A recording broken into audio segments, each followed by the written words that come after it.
सभी जी समन सर। बहनों और भाइयों को संगम नमामि। जय भीम नवोदय।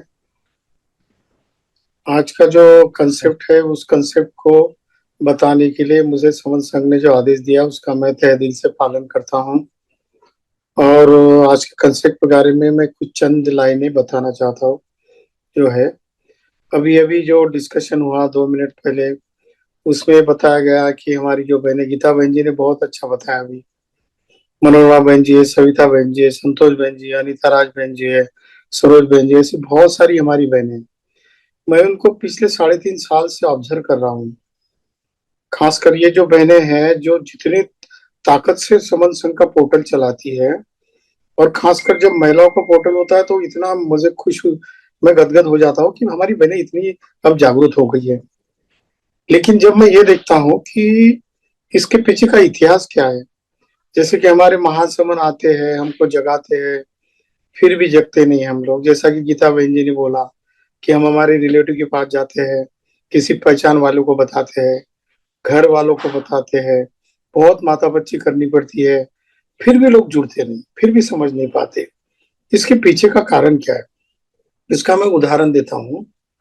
मैं लगभग 20 साल से धम्म में मतलब बहुत ही आगे आके काम करता हूँ, कर रहा हूँ। और जब मैं गवर्नमेंट जॉब में था तब भी मैं गवर्नमेंट में धमक के ही काम करता था। मैं चीफ सेक्रेटरी ऑफिस में था तो मेरे तरफ फॉरेन एम्बेसी का काम था। फॉरेन एम्बेसी मतलब फॉरेन के एम्बेसडर्स होते हैं हर एक कंट्री कंट्री के, उनके मुंबई में और दिल्ली में या कोलकाता में या चेन्नई में, यहाँ पर ऑफिसेस होते हैं एम्बेसी के। तो मेरे तरफ टेबल था चीफ सेक्रेटरी ऑफिस में गवर्नमेंट ऑफ महाराष्ट्र की तरफ से, कि सारे एम्बेसी के, सारे कंट्री के एम्बेसीज को इकट्ठा ले आना, उनकी मीटिंगें लेना। और गवर्नमेंट के जैसे प्राइम मिनिस्टर या प्रेसिडेंट जाते हैं, फिर बाद में दो कंट्रियों के बीच में जो करार होते हैं, पैक्ट होता है, तो उनका इम्प्लीमेंटेशन का काम फिर गवर्नमेंट की तरफ से हमारे पास आता था। तो उसमें मेरे तरफ खासकर टेबल था कि बुद्धिस्ट कंट्रियों के एम्बेसीज को, एम्बेसडर्स को इकट्ठा लाना, उनकी मीटिंगें लेना। और फिर मेरे बहुत पसंदीदा काम हो गया कि बुद्धिज्म की बात है। तो ऐसे में फिर हमारी बहुत पहचान होगी। थाईलैंड में 3-4 बार गए, यूनाइटेड नेशन में गए, उधर श्रीलंका में गए, उधर नेपाल में गए, जापान में गए, कोरिया, इधर सारे बुद्धिस्ट कंट्री में हमारा घूमना हुआ। यूनाइटेड नेशन में गए। एक बात मुझे नजर आई, जैसा कि हमने अभी ये 1000 डे वाला कैंपेन जो शुरू किया हमने, समन संघ का प्रचार और प्रसार का, और उसमें खासकर हम लोग पिछले 15 दिन से 25 तारीख से, 25 अक्टूबर से हम एक बात पे खासकर ज्यादा जोर दे रहे हैं कि कोई नहीं। तो मैं देख रहा हूँ था कि ये, मैं दुनिया में घूमता हूँ खासकर बुद्धिस्ट कंट्री में। तो एक मैं उदाहरण बताता हूँ, 2009 की बात है। हमारे यहाँ के अखिल भारतीय भिक्खु संघ के सेक्रेटरी जनरल है वेनरेबल बोधिपालो महाथेरो। तो उनके साथ में थाईलैंड में गया था, हम लोग 10-15 दिन रहे। वहां पर हम विहारों में रहते थे, और विहारों में मॉर्निंग में काम होता था कि 6 बजे उठ के भिक्खु के साथ जाना। उनकी जो संगाठी होती है ना, जो बैग होती है भिक्खु की भगवे कलर की, वो हमारे दोनों इसमें पकड़ लेना। और हमारे पीछे एक ये बड़ी गाड़ी आती थी, 4 व्हीलर, जैसे मेटाडोर होता है ना हमारा, ये वाली। तो सारे गली गलियों में पूरे देश में भिक्खु भिक्खु नजर आएंगे आपको 6 बजे। अच्छा बना हुआ पकाया हुआ गरम गरम खाना मिलता है उनको, कुछ पैकेट्स में मिलता है, तो कुछ सब्जी वगैरह बनाते हैं हम लोग, रोटियां बनाते हैं, वो भी मिलता है। तो फिर पूरी व्हीकल में भर जाता था, और फिर वो एक विहार में ले जाया जाता था। और हमको भिक्को के साथ असिस्ट करना पड़ता, क्योंकि भिक्को का चीवर भर गया कि वो हमारे बैग्स में भर देना, और वो भरने के बाद फिर वो व्हीकल में पहुंचा देना। तो सारे एक गांव में लगभग 100, 200, 500 लोगों का खाना मिलता था। तो ऐसे हम करते थे। उस वक्त हमने देखा कि लोग इतने, गरीब से गरीब लोगों के घर पे जाओ तो कुछ ना कुछ तो विदान करते थे। मैं हैरान रह गया। मैंने वहां के भिक्खुओं को, लोगों को पूछा कि ये ऐसी कैसी प्रथा है आपके यहाँ की, कोई पूछता नहीं, आप इतना डोनेट कर देते हो कि हमको कम बहुत ज्यादा पड़ जाता है। तो फिर विहारों में, कुछ विहारों की तो यूनिवर्सिटियां है, जैसे महाचूला यूनिवर्सिटी है, महाचूलांग चोंग राजा यूनिवर्सिटी, उसका एक, उसके उसका विहार है, यूनिवर्सिटी का विहार की यूनिवर्सिटी है। तो धम्मा सात यूनिवर्सिटी में, तो वो तम्मासात यूनिवर्सिटी को एक विहार चलाता है, इतना डोनेशन आता है, इतना दान मिलता है। तो हम वही पूछते थे कि ये इतने गरीब से गरीब लोग, अमीर से अमीर लोग, सारे लोग किसी को नहीं बताते हुए इतना दान दे दे क्यों है? तो फिर बता दे, ये तो हमने आपके देश से सीखा। तो हम कहते थे कि आपके देश से कैसे सीखा? हमारे देश में तो कोई किसी को दान नहीं देता, 5 पैसे की या फूटी कौड़ी किसी को दान देने की हिम्मत नहीं करता है। नहीं बोले, ये तो आपके कल्चर का, आपके देश का, आपकी संस्कृति का और आपके समारोह से आया हुआ है। तो कैसे? तो एक और उदाहरण आया मेरे पास। एक क्लार्क था, वो रिजर्व बैंक ऑफ थाईलैंड में काम करता था। वो मेरे पास आया क्योंकि वो इंडियन भिक्खू को बहुत लाइक करते हैं। थाईलैंड वाले, श्रीलंका वाले, या कोई भी मलेशिया वाले, ताइवान वाले, चाइना वाले, ये सारे लोग, क्योंकि उनको लगता है कि इंडिया में पैदा होना यानी एक बहुत बड़ी बात है। वो पारमिता पूरी करके आते हैं लोग, और इंडिया में बुद्ध की भूमि में पैदा होते हैं।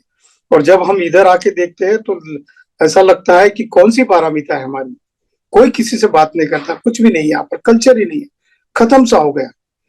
तो हमने पूछा उसको कि वो मुझे एक कोने में लेके गया और वो पूछने लगा कि मुझे आपके जो, आपके साथ जो वेंडेबल मंक है, उनको ये पूछना है कि मेरे तरफ से आज आप 2-3 लोग जो हो उनको खाना देना है, खाना दान देना है। और दूसरी बात कि मेरे पास कुछ त्रिपिटक के इंग्लिश के वॉल्यूम्स है, लगभग 65 ग्रंथ, एक ग्रंथ लगभग 600-700 पेज वाला। तो इतने ग्रंथ भी मुझे भिक्खू को डोनेट करना है। तो क्या ये भिक्खू मुझे अलाउ करेंगे, मुझे परमिशन देंगे कि मैं उनको डोनेट करूं या भोजन दान दूं? तो मैंने तो मन में सोचा कि इंडियन भिक्खू को तो कुछ भी दो, दान देने की कोई परमिशन लेने की भी जरूरत नहीं थी। पर वो उसने परमिशन निकाली बाकायदा। मैंने जाके मंक से पूछा, मंक ने हाँ बोल दी, उसने खाना दिया। और आपको पता, आपको अचरज होगा कि ये क्लार्क, जो रिजर्व बैंक ऑफ थाईलैंड में काम करने वाला क्लार्क, जो दान पारमिता में इतना परिपक्व है कि उसने 65 वॉल्यूम्स दिए हमको त्रिपिटक के। और हमसे वो इतना वेट नहीं जाता, तो उसने पूरा पैक कर लिया बॉक्स, और वो कार्गो में एरोप्लेन से भेजा हमारे। तो इतनी दान पारमिता उन लोगों में क्यों है? तो फिर ये हमने खोज कर देखा, जहां भी जो भी कोई बुद्धिस्ट कंट्री में चले जाते हैं, वो दान पारमिता पूर्ण करते हैं। उनका कहना है कि वैसे तो हमने मंक बनना चाहिए, नन बननी चाहिए, भिक्खु या भिक्खु नहीं बननी चाहिए, उपासक उपासिका या फिर सामने सामने नहीं बनना चाहिए। पर अगर हम वैसे नहीं बन सकते तो हमको ये पढ़ाया जाता है बचपन से कि आप एक कर सकते हो, कि आपका जीवन आप सुखमय बनाना चाहते हो तो दान की पारमिता है, उसको पूर्ण करो।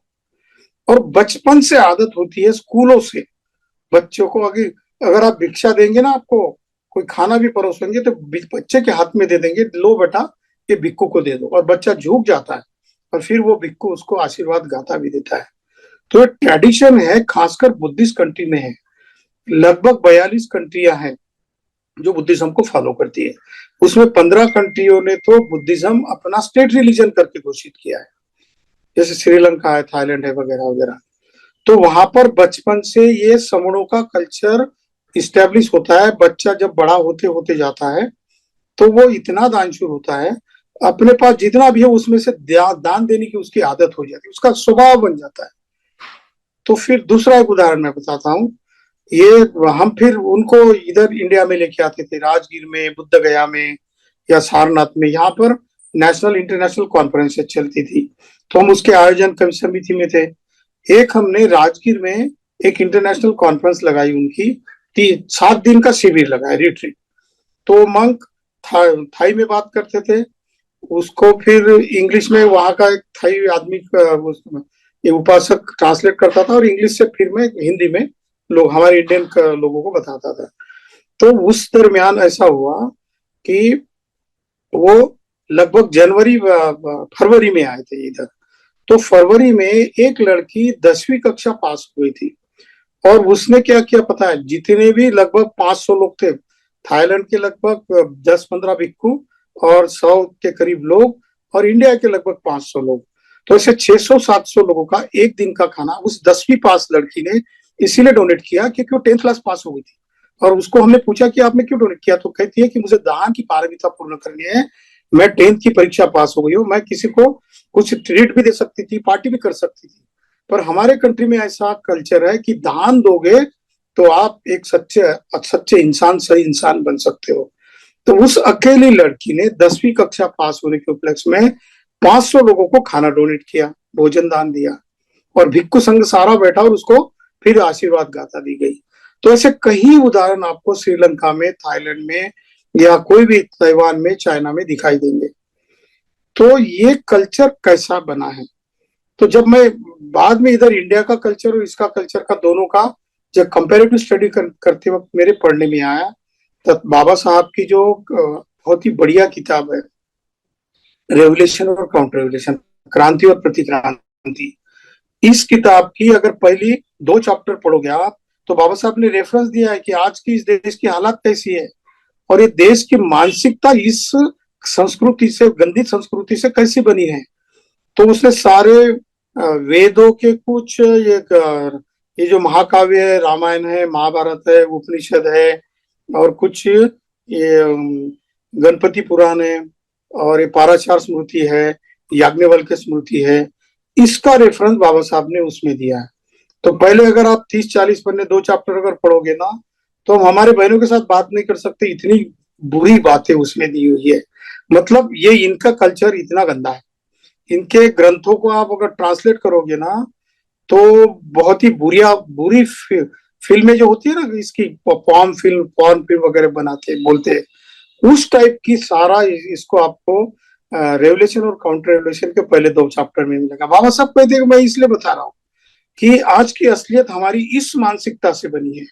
और वो कहते हैं कि यहाँ पर समनों ने क्रांति की थी, और उस समनों में सबसे ज्यादा उन्होंने तथागत बुद्ध की, और बाद में जाके सम्राट अशोक ने किस तरीके से क्रांति, समनों का पूरा भारत, महाभारत, जम्बूद्वीप खड़ा किया था, और वो ग्रीक तक जो यूनानी संस्कृति थी और आज की जो वेस्टर्न कल्चर है अंग्रेजों की, उस कल्चर तक गई थी। और इन्हीं कल्चरों में से सारा क्रिश्चियनिटी का कल्चर हो, यहूदियों का कल्चर हो, साइंस और साइंटिफिक डेवलपमेंट हो, सारा कुछ हमारी समनों के संस्कृति से फिर रिएक्शन में बनाया हुआ है, ऐसा बाबा साहब ने कहा है। तो उससे पहले उन्होंने रेफरेंसेस क्या पढ़े थे, तो उन्होंने वी.एस. स्मिथ, विंसेंट स्मिथ्स की किताबें पढ़ी, उसमें पॉलिटिक्स सोसाइटी के mister and Mrs rice David's की किताबें पढ़ी, गोडार्ड की किताबें पढ़ी, और मॉर्टिमर व्हीलर की किताबें पढ़ी। बहुत सारे उस वक्त के वेस्टर्न फिलोसोफर की किताबें पढ़ने के बाद उनके मन में कंपैरेटिव स्टडी का कारण ये शुरू हो गया कि देखो ये बुद्धिस्ट कल्चर या खासकर समनों का कल्चर फॉरेन कंट्रीज में गया है, ये कितना पवित्र है, और हमारे यहाँ काउंटर रेवोल्यूशन होने के बाद आज हम किस कल्चर में आए, इसको कल्चर भी नहीं कर सकते हम लोग। और इनके पुराण और किताब और उनके ग्रंथ अगर पढ़ते हैं तो इतने बुरे बुरे वर्णन है उसमें, उसको हम कॉमनली पढ़ नहीं सकते, ऐसी बातें उसमें दी है, ऐसा बाबा साहब ने रेवोल्यूशन और काउंटर रेवोल्यूशन में लिखा है। तो इसके पीछे का कारण भी बताते कि क्या ऐसी बात है। और मैं भी सोचता हूँ कि इतने लगभग 70-80 साल हो रहे हैं संविधान लागू होने के बाद, रेवोल्यूशन एक फिर से आ गया हमारे देश में, उसमें कि लिबर्टी, इक्वालिटी, फ्रैटर्निटी के प्रिंसिपल आए, जस्टिस आपको आसान तरीके से मिले, ऐसी सिस्टम भी तैयार की गई है कॉन्स्टिट्यूशनल पार्ट में। तो फिर भी जस्टिस की डिलीवरी क्यों नहीं होती, आप लोगों को न्याय क्यों नहीं मिलता, और आप लोग इकट्ठा क्यों नहीं आते। तो इन सब के पीछे का कारण बाबा साहब ने सर्च आउट किया। वो कहते हैं कि इसके पीछे जो है सबकॉन्शियस माइंड का कारण है। कॉन्शियस माइंड और सबकॉन्शियस माइंड, ये 2 माइंड होते हैं हमारे, जो कि विज्ञान कहता है। बुद्ध ने इसको एक ही माइंड कहा है, बुद्ध ने उसको एक ही मन कहा है, सिर्फ इतना कहा है कि इसके बीच की जो दीवार होती है, सबकॉन्शियस माइंड जो होता है वो रिएक्शन की भाषा जानता है। आपने किसी को गाली दी तो उधर से पत्थर आएगा, आपने उसके साथ कुछ छेड़खानी की तो उससे प्रतिक्रिया आएगी, कोई हत्या कर देगा, कोई तलवार मारेगा, कोई कुल्हाड़ी से पीटेगा। ये जो है ये सबकॉन्शियस माइंड वाला कल्चर है, ये सबकॉन्शियस माइंड का रिएक्शन होता है। लेकिन कॉन्शियस माइंड जो हम लोग स्कूलों में पढ़ते हैं कि टीचर का आदर करना चाहिए, डिसिप्लिन में रहना चाहिए, खाना खाते वक्त ऐसा बैठना चाहिए, स्कूल जाते वक्त अच्छे धोकर कपड़े अच्छे पहने जाए, नहाकर धोकर जाना चाहिए, सारे बूढ़ों और बुजुर्गों का सम्मान करना चाहिए, ये जो हमारे माइंड को सिखाया जाता है कॉन्शियस माइंड की बात है। बट जैसा कि समनों के कल्चर में और बुद्ध के कल्चर में है, वो कहते हैं कि सबकॉन्शियस माइंड हमारा 95% है और 5% जो है कॉन्शियस माइंड है। तो जो इतना बड़ा गोडाउन जैसा स्टोर आपके दिमाग में बड़ा पड़ा हुआ है, वो उसको कल्चर ही नहीं किया गया। इसीलिए वो रिएक्शन की भाषा में गाली देता है। किसी ने आपको अच्छी भी बात की और अगर निचली जाति का हो तो उसको गाली मिलेगी, उसको कभी सम्मान के साथ पूछा नहीं जाएगा, बोला नहीं जाएगा, क्योंकि वो कल्चर ही ऐसा बना है, सबकॉन्शियस माइंड में सारी बातें फीड हो चुकी है। तो इसको निकालना कैसे? तो बाबा साहब ने कहा कि कल्चर बदलना पड़ेगा। इसीलिए फिर एनिलेशन ऑफ कास्ट में उन्होंने लिखा कि समनों का कल्चर था। समन सारे दुनिया में सबसे इंटेलिजेंट लोग थे, वो मोस्ट जीनियस लोग थे सारे दुनिया के, और इनकी कल्चर कब स्टैब्लिश हो गई थी? लगभग 2500 साल, 2300 साल पहले तक ये पूरा का पूरा कल्चर इस भारतीय उपमहाद्वीप महाद्वीप में पूरा फैल गया था। और यूरोप का तो तभी तक खोज भी नहीं हुई थी। अमेरिका तो 1492 तक हमको रुकना पड़ा कि कोलंबस गया और कोलंबस ने अमेरिका की खोज की। और बहुत सारे ट्रैवलर जाते थे समुद्र के किनारे, और ये वेस्टर्न कंट्रीज की बहुत सारी कंट्री लगभग 600 700 800 साल पहले ही खोज की गई है। बट उन्होंने यही कल्चर का रिफ्लेक्शन करके अपने कल्चर को स्टैब्लिश किया। दुनिया में वो प्रगत राष्ट्र है, पर हमारा राष्ट्र अभी भी प्रगत क्यों नहीं हुआ? तो इसके पीछे कारण बताया गया है कि ये सबकॉन्शियस माइंड वाला जो होता है ना, हजारों सालों से आपके सबकॉन्शियस माइंड पे जो भी संस्कार होते हैं वो इतने जल्दी निकलते नहीं, उसकी परतें होती है, अनेक परतें होती है, वो निकलती नहीं है। तो उसके लिए क्या करना है? तो आपके माइंड को ट्रेनिंग देना पड़ेगा। तो ट्रेनिंग किस तरीके का देना पड़ेगा? तो पहला सीलों का पालन करना है आपको। 8 सील है, 10 सील है, 227 विनय है, 311 विनय है। इसका पहले पालन करोगे तो आपका बेस पक्का हो जाएगा। फिर आपको दूसरी बात करनी पड़ेगी, मेडिटेशन की तरीके है।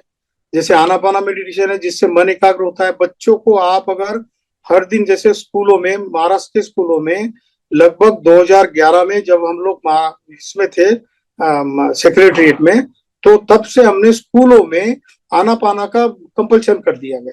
अभी महाराष्ट्र के बहुत सारे स्कूलों में बच्चों को 10 मिनट तक आनापाना मेडिटेशन सिखाया जाता है, और जो ट्रेनर्स टीचर्स होते हैं उनके लिए 10 दिन का कोर्स भी होता है, और इसके लिए सारा पेड होता है, मतलब लीव भी होती है, पेड लीव होती है, और टीएडीए भी मिलता है।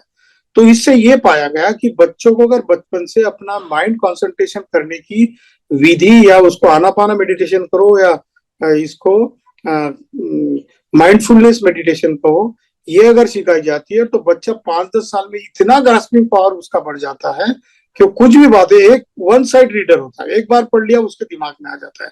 जैसा कि भंते आनंद का होता था, तथागत बुद्ध के जो असिस्टेंट थे। तो ये वाली बातें, पहले है सीलों का पालन करना है, फिर मेडिटेशन को सही तरीके से सीखने के लिए और आपके मन की गंदी परतों को हटाने के लिए फिर आपको विपस्सना मेडिटेशन जैसी टेक्निक है। ये क्या करता है? तो आपके मन में हजारों साल से जितने भी बुरे संस्कार हैं, उन बुरे संस्कारों को धीरे धीरे धोता है। जैसे उपज्जत्वा निरुज्जन्ति तंगते उपसमो सुखो, ऐसी एक गाथा आती विपस्सना में और सतिपट्टान में सिखाई जाती है। आप ठीक है 22 प्रतिदिन पढ़ते हो, अच्छी किताबें पढ़ते हो, अपने आप को सिखाते हो, बट आपके सबकॉन्शियस माइंड से इसका माइंड का इससे कुछ नहीं होता। सबकॉन्शियस माइंड तो आप कितने भी पढ़े लिखे रहने दो, लेकिन आप से वाइस चांसलर भी बने हुए हो और आपने अपने सबकॉन्शियस माइंड को दुरुस्त नहीं किया हो, और आपको किसी ने गाली दिया, किससे बुरा कहा, तो आप सीधा, भले ही आप कितने भी अच्छे पढ़े लिखे हो, लेकिन आपका सबकॉन्शियस माइंड रिएक्शन करेगा ही करेगा। तो ये वाली जो है बात, बाबा साहब ने उसमें ये भी लिखा है आगे, तो माइंड को पहले आपको बदलना पड़ेगा।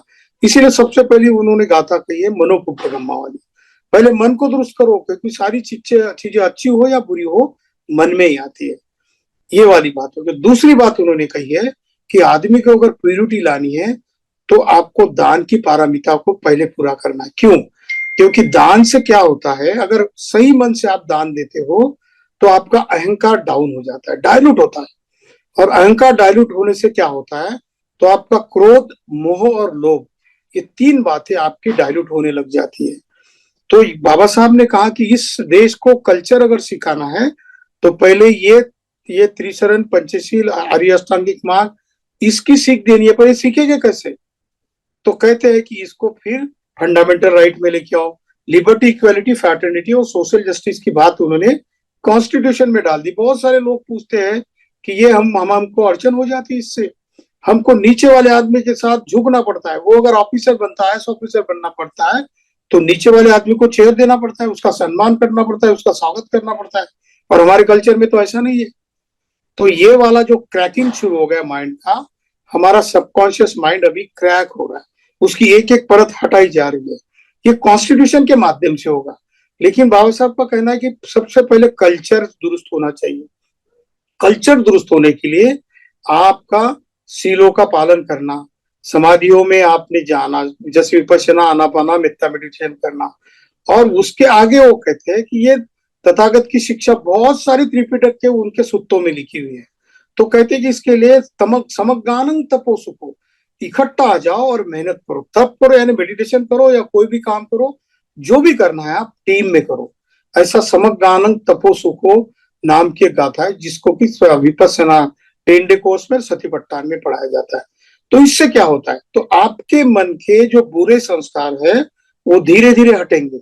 और दूसरी बात होगी कि जैसे कि दान की पारमिता है, शील की पारमिता है, नष्टम की है, सत्य की है, उपेक्षा की है, ये पारमिताओं को आप जैसे जैसे आपके जीवन में उतारोगे तो आपका सबकॉन्शियस माइंड की एक एक परत निकलती जाएगी।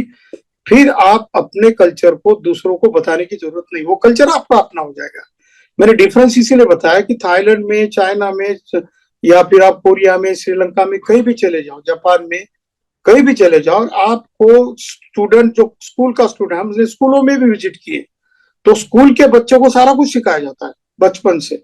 उस जैसे जैसे बच्चा बड़ा बनता है वो एक इतना प्योर सिटीजन बनता है, उसको सिखाने की जरूरत नहीं होती।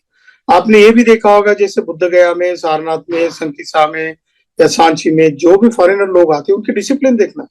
कुछ भी खाएंगे पिएंगे, कचरा वो अपने पास रखेंगे, जहां पे डस्टबिन है वहीं पर छोड़ेंगे। ये कल्चर बचपन से सिखाया जाता है। आज तो हमारे यहाँ 60-70 साल का भी आदमी होता है, कुछ भी खा लिया, उसकी पन्नी पन्नी या पर्ची या बचा हुआ जो है रैपर, हम कहीं भी फेंक देते हैं। तो बोलने का ढंग देखो उनका। तो ये कल्चर, सारा का सारा कल्चर समनों का था। तो समनों के कल्चर के लिए अभी हम पहली बात क्या करनी है, तो हमारा मन अगर शुद्ध करना है तो पहली हमारी शीलों में प्रतिष्ठित होना है, तो दान की पारमिता पूरी पूर्ण करनी पड़ेगी। और थाईलैंड के लोग तो ऐसा ही कहते हैं कि हम लोग भले ही भिक्खु ना बनेंगे, लेकिन हम लोग कहीं जाके धम्म का किताब नहीं पढ़ सकते, क्योंकि जीवन की आपाधापी है, इधर ही काम करना पड़ता है, 24 घंटे चले जाते हैं। पर हम क्या करते हैं, तो हमारे अहंकार को, हमारे शरीर को और मन को शुद्ध करते दान देकर। और दूसरी बात, वो संडे को, हर संडे को विहारों में मिलेंगे आपको लोग। और जो भी कोई मंक हो या कोई ज्ञानी व्यक्ति हो या कोई साइंटिस्ट हो, वो जो बात बताएगा उसको पूरी तरीके से गहराई से सुनेंगे। और 2 घंटे का स्पीच रहेगा ना, तो कोई उठेगा नहीं, कोई ताली भी नहीं बजाएगा। और जैसे वो मेडिटेशन में चले जाते हैं, और उनको कोई भी बताओ उस भाषण का या प्रवचन का, तो बताएंगे पूरा का पूरा। तो वो कहते हैं कि जैसे जापान में हर 2 साल में 1 या 2 व्यक्तियों को नोबेल अवार्ड मिलता है, नोबेल प्राइज मिलना ही मिलना है। आपने देखना कि नोबेल की अवार्ड की जो अभी अभी 10-15 दिन पहले नोबेल अवार्ड की घोषणा हो गई है, 1 या 2 नोबेल अवार्ड मिलने वाले जापानीज होते ही है। क्यों? तो उनसे बात करने के बाद उन्होंने पूछा कि बचपन से हमको ये सारा नीति का एजुकेशन जो है, मोरालिटी का एजुकेशन, और खासकर समनों के कल्चर से आया हुआ, ये हमको सिखाया जाता है। और हमारा जो बर्बाद होने वाला टाइम जो होता है, 33 करोड़ के लोगों के पीछे बर्बाद कर देते हो, तो वो बच जाता है। वही हम अपने सबकॉन्शियस माइंड को दुरुस्त करने के लिए काम करते हैं। इसीलिए हमारा जो सारा कुछ ये इंटेलेक्चुअल लेवल है दुनिया से सबसे ज्यादा है। और जापान की पर जो ये है ना, एज की एवरेज एज जो होती है 83 ईयर्स है। हालांकि हमारी अभी 62-63 है। हम जब इंडिपेंडेंस हुए थे तब 33 एज थी हमारी एवरेज एज। तो ये जितना अज्ञानी आप रहोगे, जितना अपना कल्चर बुरा रहेगा, जितने आप वमन बन के रहोगे, उतनी आपकी उम्र भी कम होगी, आपको बीमारियां भी होने वाली है, और आपकी आयु भी कम होती है। जैसा हम को बोलते हैं ना, आयु वन्नंग सुख बलम चत्तारो धम्मा वड्डंती, वो आशीर्वाद देते। क्यों देते? क्योंकि कल्चर है। ये कल्चर को अडॉप्ट करने के लिए फिर हमको पहले शुरुआत करनी पड़ेगी दान की पारमिता से। दान की पारमिता करने से लोगों के बीच का अहंकार खत्म होगा, कम होगा, और हम एक दूसरे के साथ फिर बड़े प्यार से, सहज भाव से हम लोग मिल सकते हैं एक दूसरे के साथ। और जैसे एक दूसरे के साथ सहज भाव से मिलना शुरू हो जाता, तो बुरी बातें पहले डाइल्यूट हो जाती है, फिर गाली गलौज नहीं होगी, फिर प्यार की बातें होगी, फिर संसार की बातें होगी, आपका बच्चा कैसा है, आपकी लड़की कैसी है, उसका एजुकेशन कैसा चल रहा है, कहाँ तक पढ़ रही, कौन सा जॉब मिल रहा है, अच्छा है या नहीं है, क्या मैं कुछ मदद कर सकता हूँ। आप किसी भी बुद्धिस्ट कंट्री वाले या समनों के कल्चर वाले इंसान से मिलकर देखो, तो आपकी एक बार वो जरूर पूछेंगे, मे आई हेल्प यू सर, क्या मैं आपकी मदद करता हूँ। ये टूटी फूटी अंग्रेजी में कहेगा, वो चाइनीज होगा, जापानीज होगा, श्रीलंकन होगा, थाई होगा, बट वो जरूर पूछेगा। और आपने देखा होगा कि कोई ट्रेन में कचरा पड़ा रहे तो फिर वो खुद उठाते हैं लोग। ये कल्चर उनका अपना है, ये समनों का कल्चर था। तो बाबा साहब ने कहा है कि ये सारा कल्चर हमारा था। इस कल्चर को सीखने के लिए देर लगेगी, क्योंकि कचरा आपके दिमाग में पड़ा हुआ है, वो कचरा जल्दी से नहीं हटता, क्योंकि सबकॉन्शियस माइंड इतने जल्दी दुरुस्त नहीं होता, जनरेशन टू जनरेशन चला जाता है आपके, वो डीएनए तक पसर जाता है, फैल जाता है। तो इसको दुरुस्त करने के लिए आपको एक कल्चर अडॉप्ट करना पड़ेगा। वो कल्चर बड़ी मेहनत से, बहुत कठिनाई से, बड़ी मेहनत से, और बड़े, हम कहो हम भाग्यवादी तो को नहीं मानते, पर हम भाग्यशाली है कि आज हम लोग समनों के कल्चर में है। ये सारा कुछ हम लोग ढूंढ कर निकाल रहे हैं, एक एक कड़ी निकाल रहे हैं। जैसे कि बुद्ध की मूर्तियां कहीं निकल आती है, समनों का सारा विहार निकल आता है, स्तूप निकल आता है, कहीं गुफा मिल जाती है, कहीं अच्छे स्लोगन मिल जाते हैं, हमारे 84,000 स्तूप के जो अच्छे अच्छे कोटेशन है वो निकल आते हैं। वैसा ही हमारा है, जो सबकॉन्शियस माइंड जितना जितना हम वॉश आउट करेंगे, उतना उतना हमारा कल्चर स्ट्रांग होने वाला है। इसलिए पहली पारामिता पूर्ण करनी है ध्यान की। और इसीलिए 1000 डे का कैंपेन जो समन संघ ने लगाया है, ये केवल लोगों को बताने के लिए नहीं है, आपका कल्चर दुरुस्त करने के लिए। कल्चर क्या करेगा आगे जाके, आप पढ़ो, आप अगर पढ़ोगे रेवुलेशन और काउंटर रेवुलेशन, तो उसमें आखिरी में कहा गया है कि ये कल्चर दुरुस्त होने के लिए केवल लोगों की आर्थिक स्थिति दुरुस्त करने से नहीं होगा, केवल आपको रामदार, खासदार, मिनिस्टर, प्राइम मिनिस्टर के पद मिलने से नहीं होने वाला है। ये आपके मन का जो सबकॉन्शियस माइंड है, इसका कचरा आपको हटाना पड़ेगा, एक एक परत निकालनी पड़ेगी। ये परत निकालोगे तो जाके समनों का कल्चर आएगा। और जब समनों का कल्चर स्टैब्लिश होगा ना, तो वमनों की बात करने की भी जरूरत नहीं पड़ेगी। वो देखकर ही घबरा कर भाग जाएंगे कि इन लोगों से मिलने के बाद यार कभी बुराई का शब्द ही नहीं मिलता, ये लोग इतने अच्छे लोग हैं, और ये इतने जल्दी पिछले 70-72 साल में ये लोग इतने दुरुस्त हो गए। और समनों का कल्चर अगर अडॉप्ट करो कि 10-15 साल में सारा देश बदल सकते हो, इतनी कैपेसिटी है हमारे समनों के कल्चर की। बट हम जानेंगे कैसे, हम जानते ही नहीं, गंभीरता से लेते नहीं। जैसा कि बहन जी ने अभी कहा था कि हम बहुत कोशिश करते हैं हमारे घर वालों को, हमारे रिलेटिव्स को, हमारे पास पड़ोस के लोगों को, पहचान वालों को, ऑफिस वाले लोगों को, बट मानते नहीं है। कैसे मानेंगे, वो परत निकलती नहीं है, सबकॉन्शियस माइंड में बसा हुआ जो कचरा है, कचरा है वैसा। जैसे आप कान को अगर साफ नहीं करोगे 5-6 महीने तक, तो आपको किसकी आवाज सुनी नहीं आएगी, वो कचरा इतना पड़ा रहेगा कि आपको किसी डॉक्टर के पास जाके आपके कान को साफ, ईएनटी वाले के पास जाके साफ करना पड़ता है। उसी तरीके का हजारों साल का कचरा आपके कानों में है, दिमाग में है। इस कचरों को अगर हटाना है, तो समन संघ की राह को पकड़ना पड़ेगा। और इस राह को पकड़ने के लिए एक एक शब्द जो है, एक एक बात है, एक एक प्रिंसिपल है, इसको आपको अडॉप्ट करना पड़ेगा। पुरखों ने हमारे लिए बहुत जाने दे दी है।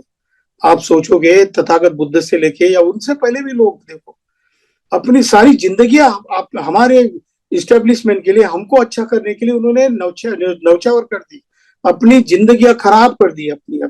अब सभी का कोई भी किताब उठा लो, कोई भी चरित्र उठा लो समनों का, तो उसकी जिंदगी, निजी जिंदगी में जाकर देखो, झांक कर देखो, तो नजर आएगा कि इस इंसान ने खुद का जीवन तो जिया ही नहीं।